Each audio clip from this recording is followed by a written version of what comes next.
The day my son found out I was dying wasn't the day he cried, it was the day he started measuring my house for his new office.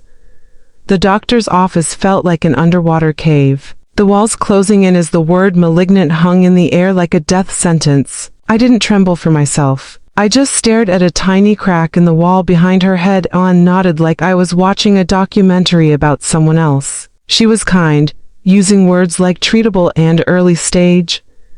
But I was already mourning the life I knew. I clung to her words like a rope because the one person I thought would catch me if I fell, my only son, Kaelen, was already slipping away. I drove home in a daze, clutching my test results in a hand that wouldn't stop shaking. My voice steady but small as I walked through the door of the home I had built with 30 years of teaching and a carefully guarded pension. I found Kaelen at the kitchen table, his laptop open and receipts spread out like a battlefield. He was working on a startup proposal, his brow furrowed in concentration. When I told him the news, he barely looked up. He sighed before he even responded, asking, "So, what's the next step?" As if I had told him I needed new tires for the car. There was no hug, no "I'm here for you, Mom."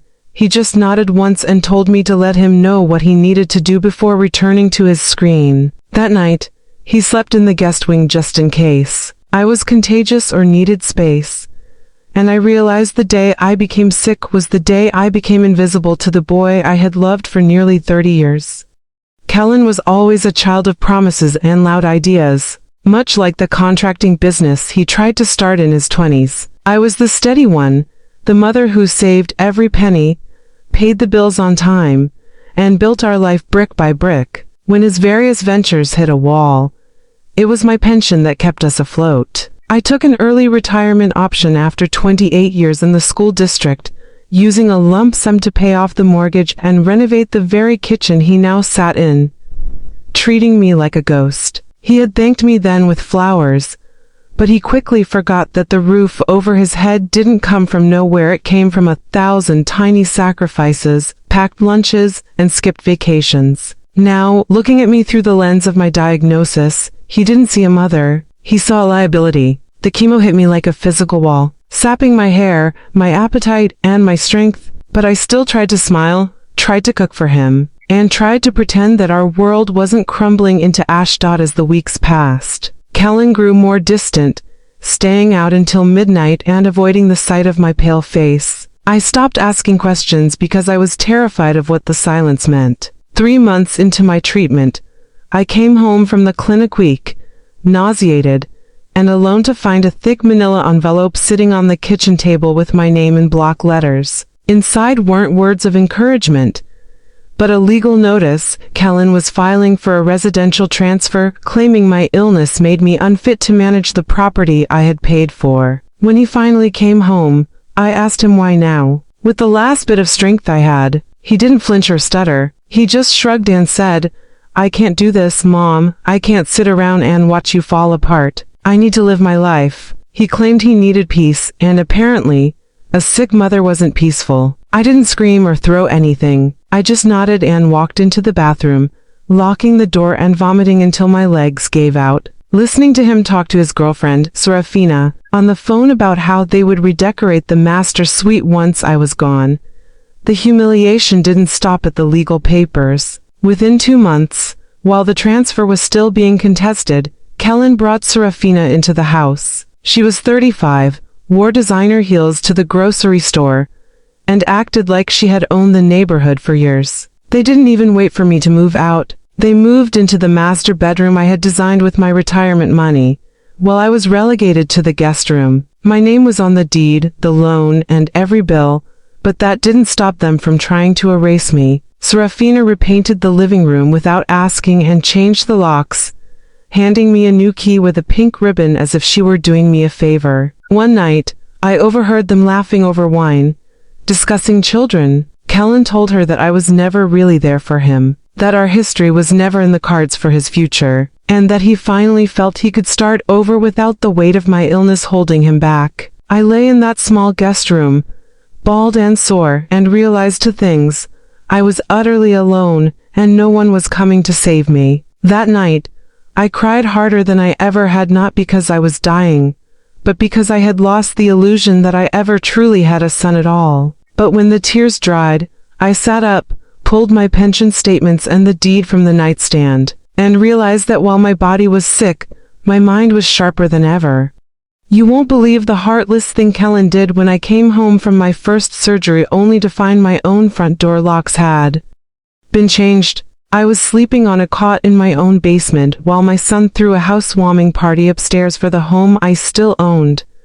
The air in the basement smelled of damp concrete and forgotten memories, a stark contrast to the scent of expensive lilies and floor wax drifting down from the vents above. It was here, amongst the cobwebs and the boxes of Kaelen's old childhood trophies, that he had moved my life. Chemo doesn't just sap your strength, it takes your breath, your appetite, and your sense of control, leaving you a shadow in your own hallway. Every time I tried to climb those stairs, my legs felt like lead, and Kaelen would watch from the top with a sigh of performative exhaustion, telling me, "Don't start. Mom, you know you're not well."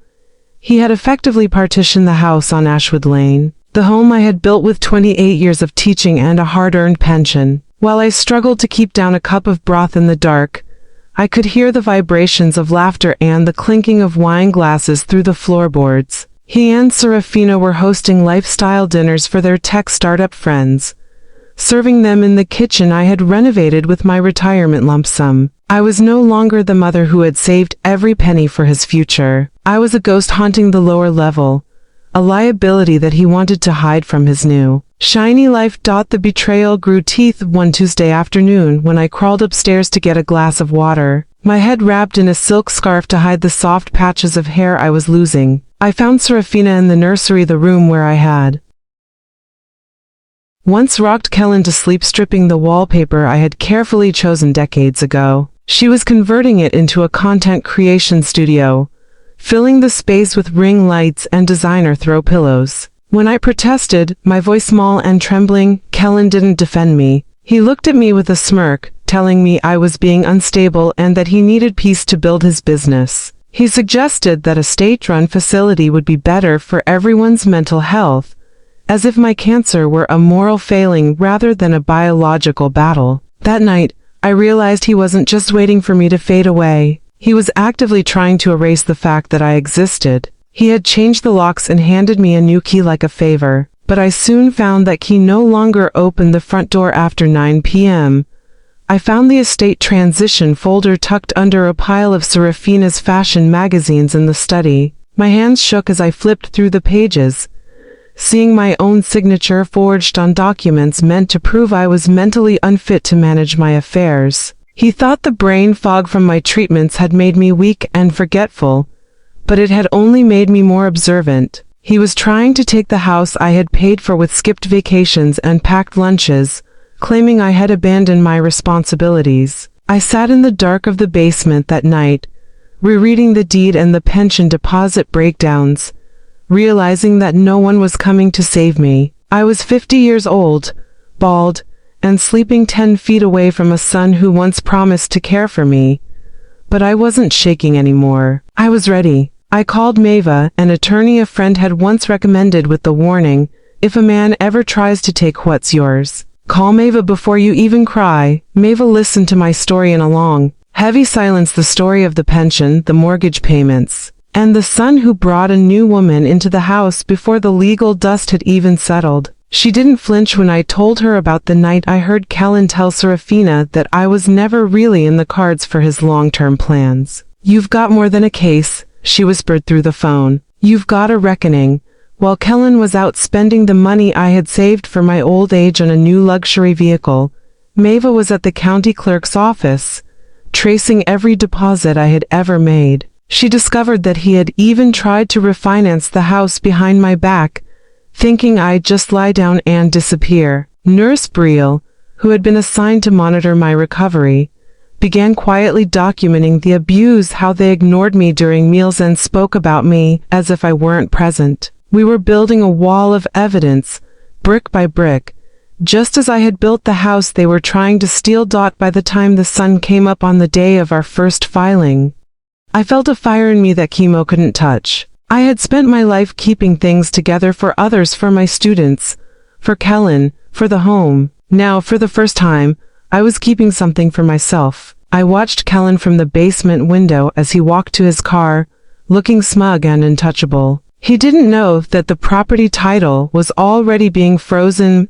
or that Maeva was preparing a petition for financial abuse and emotional cruelty. He thought he was the one in control, but the silence he had forced me into was now the very thing that would undo him. I sipped my tea in the shadows, watching the world he thought he owned begin to crack. He wanted a war, but I wanted peace, and I was going to get it with or without him in my house. Kaelen thought he had successfully stolen the deed, but he didn't realize I was recording every single word of his plan through the air vents. My son told his new girlfriend I was a difficult tenant who refused to move out, never mentioning I was the one who paid his tuition.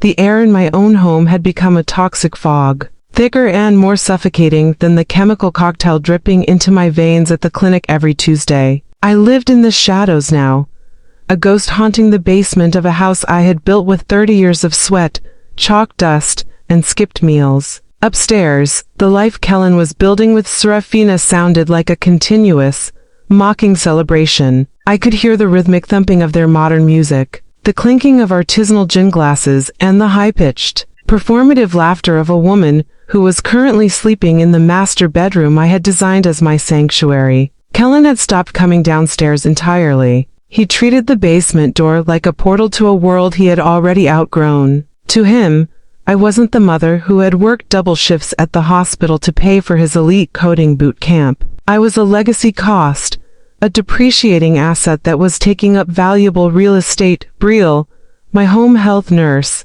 became my only lifeline to the world of the living. She was a woman of sharp eyes and few words, but she saw everything. She saw the way Kaelen would walk past my door without knocking, his face twisted in a grimace of disgust if he caught the faint scent of the medicinal salves I used. She saw the estate transition folder I had hidden under my cot, and more importantly, she saw the bruises on my spirit. One afternoon, while Kaelen was out showing off his new luxury SUV bought with the emergency fund I had saved for my final years, Betrayal sat on the edge of my small bed. "He's not just waiting for you to get better, Elara," she whispered, her voice tight with a suppressed rage that mirrored my own. "He's waiting for you to disappear so he can flip this house for a profit." That was the moment the last flickering flame of motherly protection died inside me. I realized that my son wasn't a man in mourning. He was a predator in a designer suit. While the world above me moved with the speed of a tech startup, my world moved with the precision of a silent rebellion. Every night, while Kaelen and Serafina were distracted by their content creation sessions in the nursery-turned-studio, I sat by the small, high basement window with a digital recorder. I had discovered that the air vents in this house carried sound with terrifying clarity. I heard them discussing the problem of the basement. I heard Serafina complain that the house wouldn't reach its full appraisal value as long as there was medical equipment and old person smell in the lower level. But the crushing blow came when I heard Kaelen's voice, the voice I used to soothe when he had nightmares, coldly explaining that he had already contacted a private placement facility. He wasn't just trying to take my house. He was planning to have me committed to a low-budget care home, where I would be out of sight and out of mind, until the cancer finished what he had started. I didn't cry. I had no tears left for a son who viewed his mother as a zoning hurdle. Instead, I called Maeva. We began a clandestine operation that felt like a spy novel. Under the guise of medical paperwork, Betrayal helped me smuggle 30 years of financial records out of the house. We found every canceled check, every bank statement, and every tax return that proved Kaelen had never contributed a single cent to the mortgage or the upkeep of Ashwood Lane. We found evidence of the second mortgage he had tried to forge in my name while I was semi-conscious. After my third round of chemotherapy, he had assumed that because I was bald and frail, I was also mentally vacant. He didn't realize that a mother's intuition doesn't die with her hair, it only sharpens. Maeva began drafting the quiet title action, a legal move designed to strip away every false claim Kaelen had made on the property. We weren't just filing a lawsuit, we were preparing a funeral for the man I thought my son was. The storm finally broke on a Thursday afternoon. Kaelen had decided to host an investors mixer in the main living room, trying to project an image of wealth and stability to potential backers for his failing startup. He had told me in no uncertain terms to stay in the basement and keep the door locked so I wouldn't spook his guests with my appearance. But Maeva had other plans. As the smell of expensive catering filled the house, a process server walked right through the front door, past the bewildered investors, and handed Kaelen a thick stack of legal documents. It wasn't just a summons. It was an immediate freeze on all household assets and a restraining order preventing him from moving or selling a single piece of furniture. I stood at the top of the basement stairs, my silk scarf wrapped firmly around my head, and watched the color drain from his face. For the first time in months, he looked at me, and he didn't see a difficult tenant. He saw the woman who had taught him how to read. Realizing she had finally read him cover to cover, the guests scattered like roaches when the light hits. Serafina began screaming about her reputation, while Kaelen stood in the center of the room I had paid for, clutching the papers that labeled him an elder abuser. He tried to pivot, his modern charm flickering like a dying bulb. "Mom, this is just a misunderstanding. We were doing this for your protection," he shouted, his voice cracking with a desperation that gave me no pleasure, only a profound sense of relief. I didn't say a word. I just looked at the walls, the floor, and the ceiling, and for the first time in a year, I felt the house start to breathe again. The battle lines were drawn. He had the youth, the tech, and the arrogance, but I had the truth, the deed, and a lawyer who was currently filing a motion to have him evicted from the very nursery he had tried to steal. The look on Kaelen's face when he realized he couldn't sell the house was nothing compared to what happened when we stepped into the courtroom. In the courtroom, my son tried to play the grieving child, until the judge heard the recordings of him calling me dead weight. The courthouse was a monolith of cold marble and indifferent echoes, a place where private tragedies are stripped bare under fluorescent lights. I sat in the gallery, my fingers intertwined tightly to mask the tremors caused by my most recent round of treatment. I wore a tailored charcoal suit and a silk headscarf that felt like a crown of thorns, but I refused to look like the victim Kaelen wanted the world to see. Across the aisle, Kaelen sat with his legal team, looking every bit the modern, successful entrepreneur. He had traded his casual startup attire for a high-end navy suit, and he wore an expression of practiced, somber concern. To the casual observer, he looked like a devastated son grappling with a mother's decline. To me, he looked like a stranger wearing my son's face. Serafina was conspicuously absent, her brand unable to weather the optics of an elder abuse hearing. When the proceedings began, Kaelen's attorney stood and painted a picture that made my blood run colder than the 4 fluids at the clinic. He spoke of diminishing capacity, of medical delusions, and of a son who was simply trying to consolidate assets to ensure his mother's long-term care. He looked the judge in the eye and claimed that I had become combative and confused due to the chemotherapy, suggesting that my resistance to the house transfer was a symptom of a mind lost to illness. I watched Kaelen nod solemnly, even dabbing at a dry eye with a handkerchief. It was a masterclass in gaslighting. He wanted the court to believe that by stealing my home, he was actually saving me from myself. He spoke about the stress my illness had placed on his business, as if my fight for life was a personal inconvenience to his quarterly projections. Then, Maeva stood up. She didn't lead with anger. She led with math. She began by laying out 30 years of bank statements, property tax receipts, and the original deed to the Ashwood Lane house. She showed that while Kaelen was claiming the house was his rightful inheritance, he had never contributed so much as a utility payment. But the atmosphere in the room shifted from cold to electric when Maeva called Nurse Betrayal to the stand. Betrayal, steady and clinical, recounted the days she spent in my home. She described the guest room in the damp basement that lacked proper ventilation for a recovering patient. She testified about the locks being changed, and the way Kaelen and Serafina would speak about me in the third person while I was standing right in front of them. The judge's expression, previously unreadable, began to harden into a mask of steel.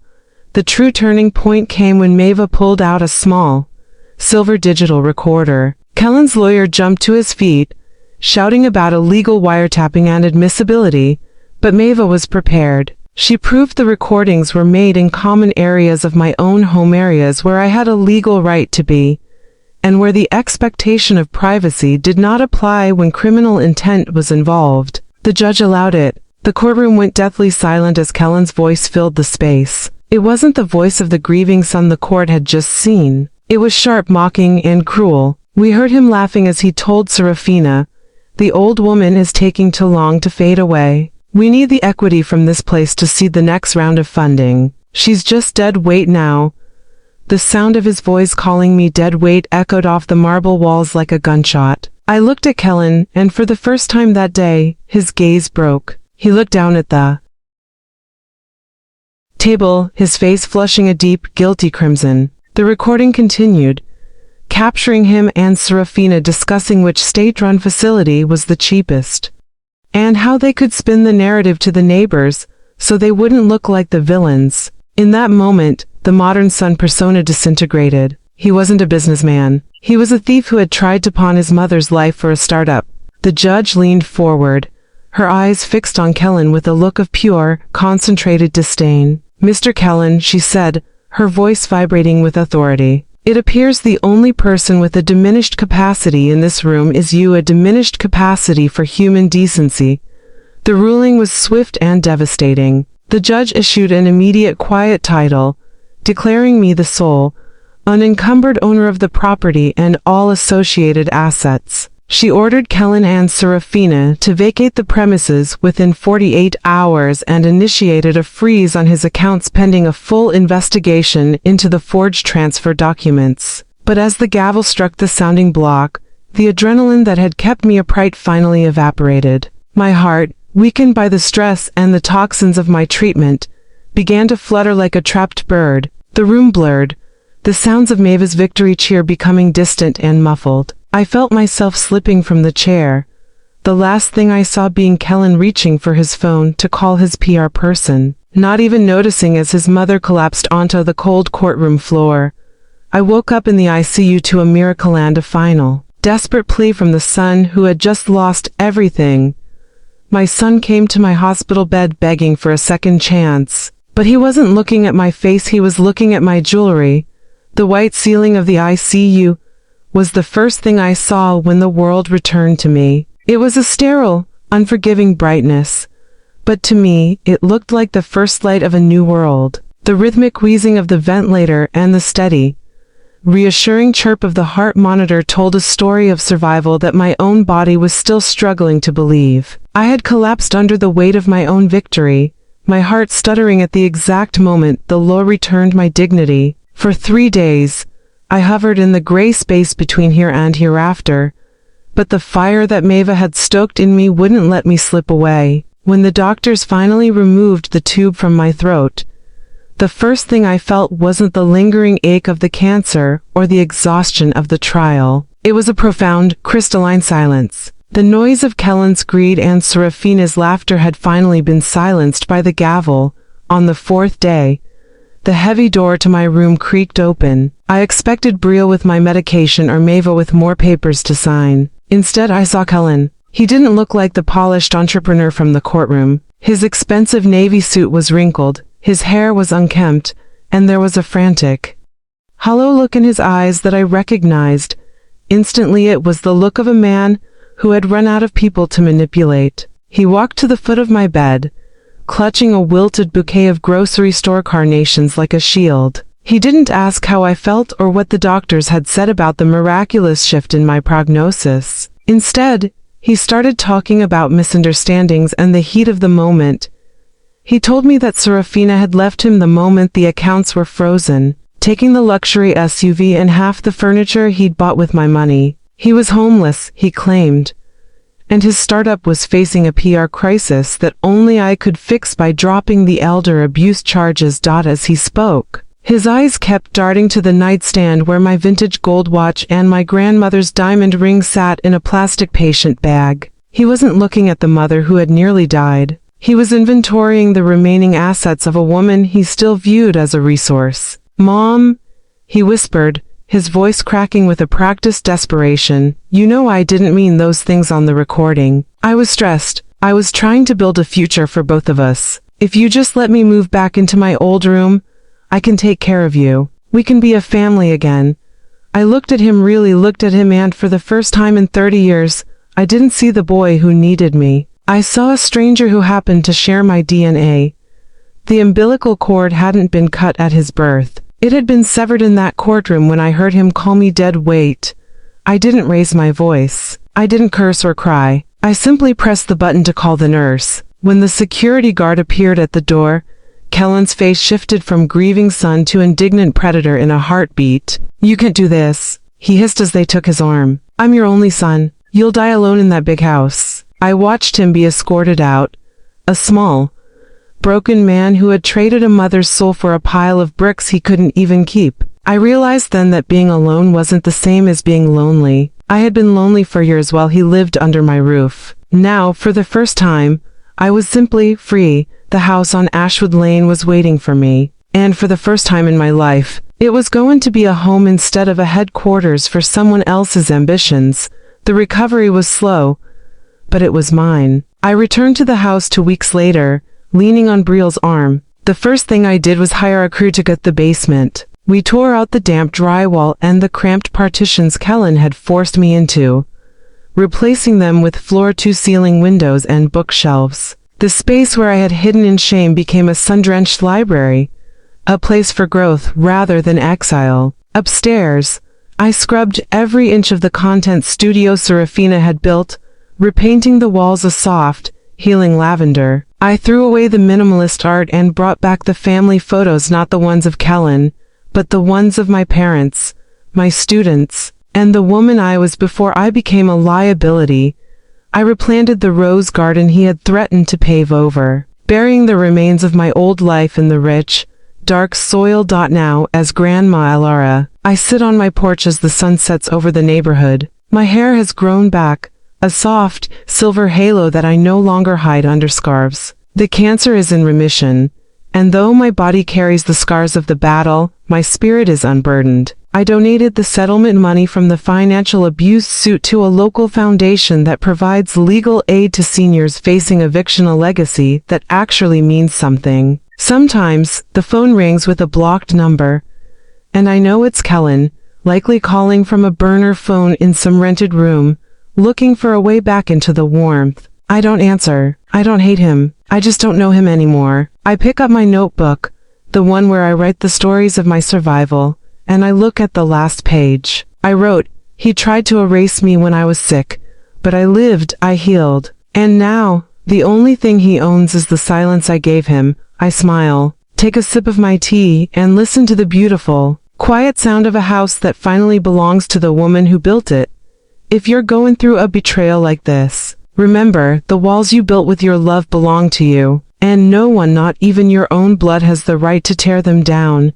Thank you for sitting with me and listening to the most painful chapter of my life. I share this not to dwell on the betrayal, but to remind every mother, every fighter, and every soul being told they are dead weight that your value is not defined by those who are unable to love you. If you are standing in the middle of a storm right now, wondering if the walls you built will hold, look at me. I survived the sickness, I survived the silence, and I survived the son who tried to erase me. You are stronger than the people trying to break you, and your story is far from over. Please, let me know in the comments where you're watching from. It reminds me that we are a global family of survivors. If my story touched you, share it with someone who needs to find their voice today. Until next time, stay strong, stay hopeful, and remember, you are never truly alone.